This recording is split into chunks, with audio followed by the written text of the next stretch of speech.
사랑하는 성도님 안녕하세요. 능력의 주님이 우리와 함께 하십니다. 우리와 함께 하시는 주님을 찬양합니다. 기도합시다.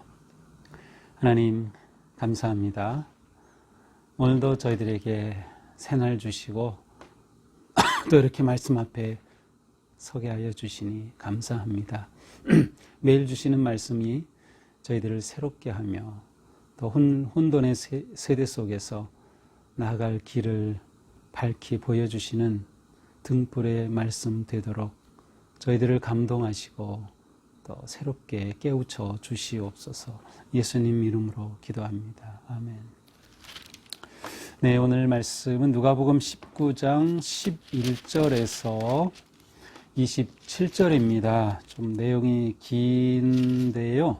제가 한 절씩 그냥 처음부터 읽어가면서 나누도록 하겠습니다. 자, 보통 이제 오늘 이 본문은 열 문화의 비유라고 부르는데, 문화가 뭔가 좀 있으면 이제 설명하겠습니다.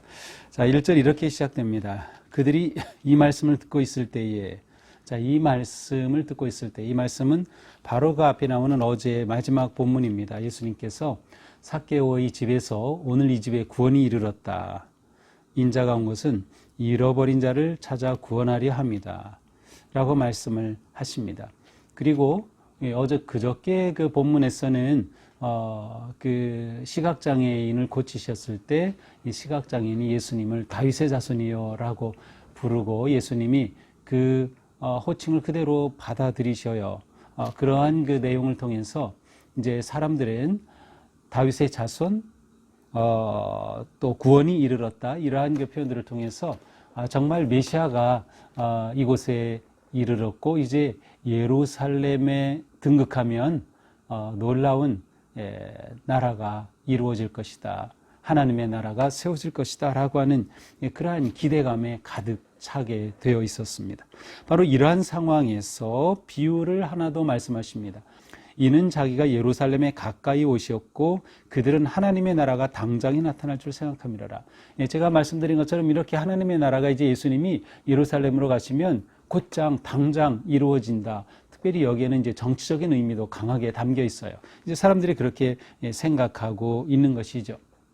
그러나 하나님의 나라는 당장 예수님이 예루살렘으로 올라가신다고 해서 그렇게 성취되는 것이 아니었습니다. 우리가 이미 알고 있지만 예루살렘에 올라가셔서 예수님은 고난을 당하십니다. 그리고 부활하시고 하나님의 나라를 성취하시는 그러한 놀라운 복음의 사역을 제자들에게 맡기시게 되죠. 예수님이 이 땅에 오셔서 복음 사역을 시작하심으로 하나님의 나라는 이미 시작되었지만 이렇게 예루살렘으로 올라가심으로 완성되는 것은 아니었습니다.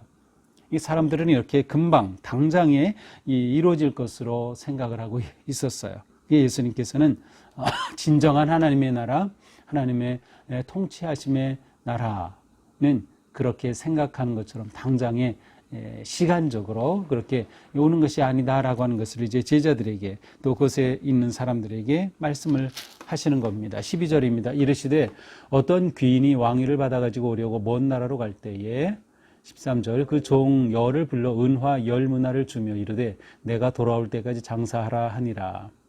그런데 그 백성이 그를 미워하여 사자를 뒤로 보내어 이르되 우리는 이 사람이 우리의 왕됨을 원하지 아니하니라 하였더라.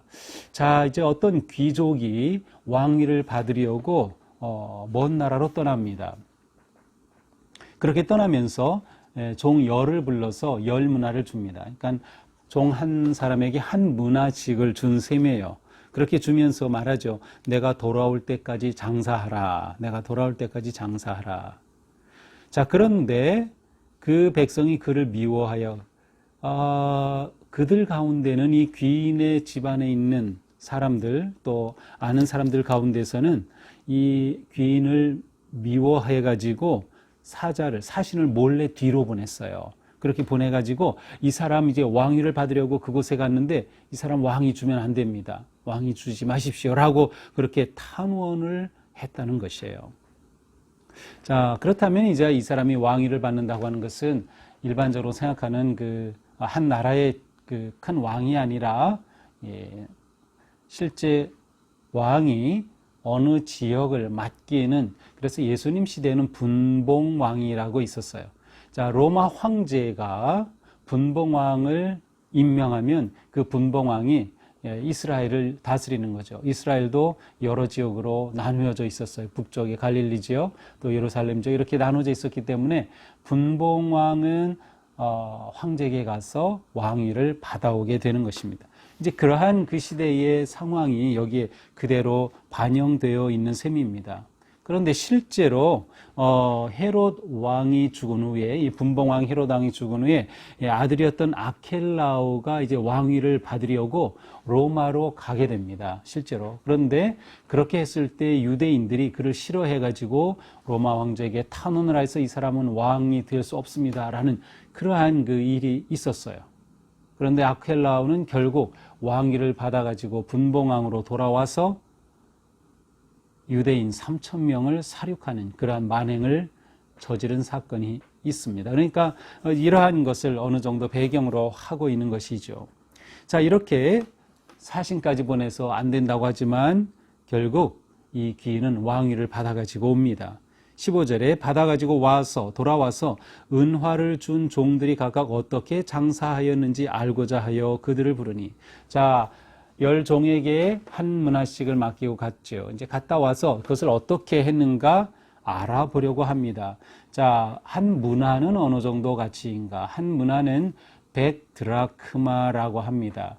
100드라크마라고 하는데 한 드라크마와 한 데나리온이 같다고 보통 이렇게 보고 있어요. 그렇다면 한 문화는 100데나리온, 한 데나리온은 하루의 품삯, 요즘으로 치면 직장인 평균 한 달 월급이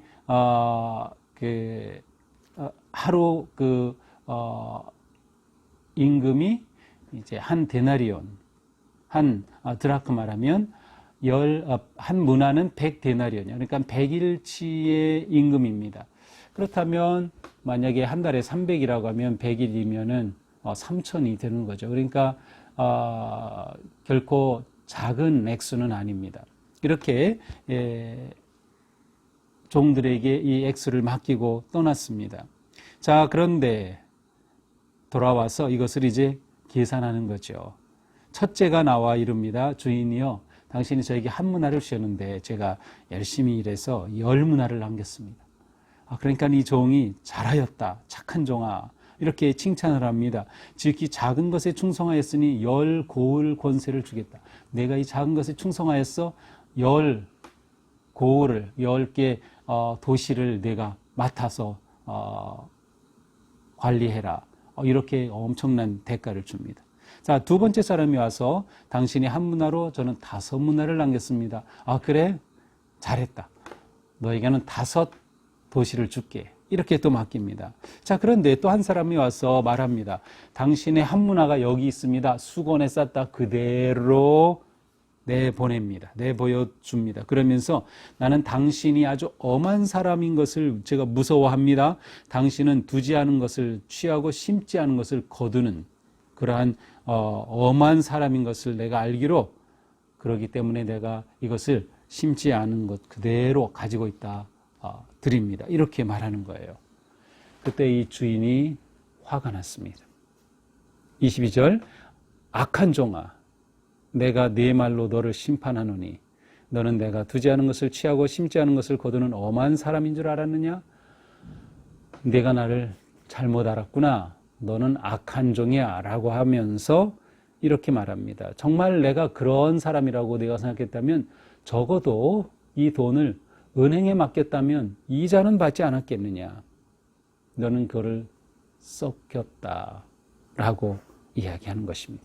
그러면서 곁에 섰던 사람에게 명령하죠. 이 사람에게 줬던 한 문화 빼앗아서 10문화 있는 사람에게 주어라. 이렇게 말합니다. 여기서 10문화 있는 자는 한 문화를 받아서 10문화를 남긴 그 사람에게 주라는 말이겠죠. 그러니까 이상하죠. 그래서 사람들이 말합니다. 그에게는 이미 10문화가 있습니다. 그러자 주인이 말하죠. 무릇 있는 자는 받겠고 없는 자는 있는 것도 빼앗기리라. 그리고 내가 왕됨을 원하지 않았던 저 원수들을 이리로 끌어다가 내 앞에서 죽이라 하였느니라. 예, 마치 아까 아켈라오가 자기를 반대하였던 자들을 왕이 된 후에 죽였던 것처럼 이 주인이 저 원수들을 끌어내다 다 죽이라고 명령을 합니다. 자, 오늘 본문에서 이 비유에서 여기에 나타나는 귀인 혹은 주인은 예수님을 의미합니다. 자, 그러나 여기서 우리가 좀 조심해야 될 것은 예수님을 의미하지만 이 귀인의 행동이 예수님을 그대로 나타내는 것은 아니에요. 이 상황이 예수님을 의미하는 것일 뿐입니다. 그러니까 예수님이 이 땅에 오시고 하나님께서 왕으로 세우셨지만 예수님을 따르지 않고 왕으로 인정하지 않는 자들이 많이 있었던 것이죠. 그리고 예수님은 이제 예수님을 따르는 자들에게, 제자들에게 마치 주인이 한 문화씩을 맡겼듯이 그들에게 사명을 맡기고 그들이 살아갈 그러한 길을 예수님께서 말씀하여 주십니다. 그러니까 예수님은 이 주인이 원수들을 다 죽이라고 하였다, 이러한 아주 좀 악한 그러한 모습을 예수님은 가지고 계시지 않아요. 그러니까 이 이야기에서 이러한 상황을 이제 예수님을 의미하는 비유로 사용하고 계신 것이죠. 자, 오늘의 이 비유를 통해서 중요한 것은 이 주인은 종들에게 한 문화씩을 다 맡겼다고 하는 것이에요. 그리고 분명히 이야기했어요. 돌아올 때까지 장사하라. 이것이 주인의 뜻이고 마음이었습니다. 그러므로 이 문화를 받은 종들은 이것을 가지고 일을 해야 했습니다. 주신 것으로 이윤을 남겼어야 했죠. 그러나 한 사람으로 대표되는 어떤 종은 전혀 남기지를 않았어요. 아니, 아무것도 시도조차 하지 않았던 것이죠. 주인은 이것을 책망하고 그를 악하다고 평가했습니다. 자, 지금 우리는 마치 주인이 돌아오기까지 종들이 있었던 것처럼 지금 우리는 예수님의 승천과 재림 사이에 살아가고 있습니다. 예수님이 온 땅에 왕으로 재림하실 때, 그때는 모든 것을 심판하실 것입니다. 계산하는 것이죠. 맡긴 것을 가지고 어떻게 했느냐. 자, 이때 주인이 기대하는 것은 무엇이었을까요? 그것은 주인의 뜻을 제대로 알아서 그대로 하는 것입니다. 10문화를 남겼든 5문화를 남겼든 얼마냐가 중요한 것이 아니라 얼마나 주인의 뜻에 따라 순종하고 충성했느냐가 중요합니다. 그래서 이 주인은 잘하였다, 착한 종, 충성하였으니 라는 표현을 사용하고 있는 것이죠. 우리가 지금 이 시간 살아가야 할 삶의 자세는 예수 그리스도 앞에 충성하는 것입니다. 충성하는 것. 착한 성도로 살아가는 것입니다. 맡겨주신 것으로 이윤을 남기는 것입니다. 우리에게 맡겨주신 것이 너무나도 많아요. 우리에게 달란트, 은사도 있고, 우리에게 능력도 있고, 우리에게 가정도 맡겨주셨고, 교회도 맡겨주셨고, 사역도 맡겨주셨고, 우리의 삶의 자리에서 직장도 있고, 우리의 모든 것들을 맡겨주신 것이죠. 이것을 우리가 주인의 뜻에 따라 사용하는 것입니다. 주님께서 원하시는 길로 살아가는 것, 그것이 우리가 이 시대를 살아가는 성도의 방식이라고 할 수 있습니다. 그러므로 우리는 물어봐야 할 것입니다. 나는 예수님의 마음을 알고 있는가? 이 한 문화 그대로 가졌던 사람은 주인을 오해했어요. 잘못 알았어요. 우리는 예수님을 온전히 알고 있는가? 그리고 우리가 그 예수님을 안다면 예수님의 그 말씀과 뜻에 순종하고 있는가? 그리고 우리는 그 뜻에 끝까지 신뢰하며 충성하고 있는가? 우리가 살아가는 방식은 순종과 충성입니다. 내게 맡겨주신 것이 무엇인지 생각하면서 어떻게 내가 이것으로 이윤을 남길까? 아니면 내가 어떻게 이것으로 유익한 인생을 살까? 다른 사람에게 유익함을 주는 인생, 하나님의 나라를 복되게 하는 인생, 교회를 건강하게 세우는 인생, 우리가 만나는, 또 우리가 섬기고 살아가는 가정과 자녀와 모든 길에 유익함을 남기는 그러한 인생, 우리가 그러한 인생을 살아간다면 우리에게는 주님이 언제 오시든 그것은 아무 염려할 것이 못 됩니다. 우리는 단지 그 주님을 신뢰하고 바라보면서 내 삶의 왕으로 모시고 그분께 순종하는 삶을 걸으면 우리는 누구나 착하고 충성된 종이라 칭찬받을 것입니다. 오늘 하루의 삶이 하나님 앞에서 인정받는 삶, 하나님이 칭찬하시는 거룩한 삶 되기를 주님의 이름으로 축복합니다. 기도합시다. 하나님, 오늘 말씀을 통해서 우리가 이 시대를 살아갈 때에 주님의 다시 오심까지 주님을 신뢰하고 또 주님께서 맡겨주신 것을 감사함으로 충성하는 저희들의 삶이 되게 하여 주시옵소서. 저희들이 주님 앞에 신실하여 착하고 충성된 성도라 칭찬 듣는, 잘하였다 칭찬 듣는 우리 모두가 되게 하여 주옵소서. 오늘 하루하루 그렇게 살아서 하나님께 영광을 돌리며 10문화를 남기고 5문화를 남기는 유익한 인생을 사는 우리가 되게 하여 주시옵소서. 예수님 이름으로 기도합니다. 아멘. 네, 오늘도 거룩한 인생 칭찬받는 하루가 되기를 축복합니다. 사랑합니다.